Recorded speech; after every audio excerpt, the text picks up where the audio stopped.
আমরা এখন আছি একেবারে ইন্ডিয়ার বর্ডারের পাশে। এখান থেকে বের হচ্ছি, খুবই চিপা রাস্তা, খুবই ভয়ঙ্কর ভয়ঙ্কর জায়গা। এই যে খালটা দেখতেছেন, এই যে এই সাইডে খালটা, এই খালের ওপার গেলে ইন্ডিয়া। আমরা বর্তমানে বাংলাদেশের ভিতরে আছি। তো খালের ওপার তো আমরা দেখি যাওয়ার মতো কোনো সিস্টেম হয় কিনা, যদি যাওয়ার মতো সম্ভব হয় তাহলে অবশ্যই আপনাদেরকে ভিডিও দেখাবো আমরা ইনশাআল্লাহ।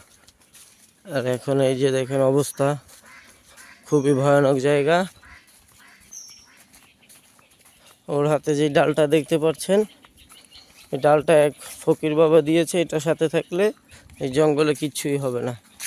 আর আমার কাছে একটা ছোট দাও আছে, এটা দিয়ে আমরা পোকামাকড় উঠিয়ে খেয়ে থাকি আর কি।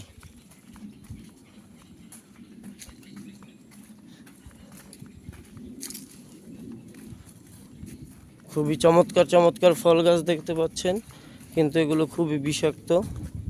এগুলো খাওয়ার উপযোগ্য নয়, ফেলে মরে যেতে পারেন যে কোনো মুহূর্তে, স্টপ করে, হার্ট স্টপ করে। সবাই ভালো থাকবেন। পরবর্তী ভিডিও দেখার জন্য অবশ্যই হাসানের সাথে যোগাযোগ করবেন।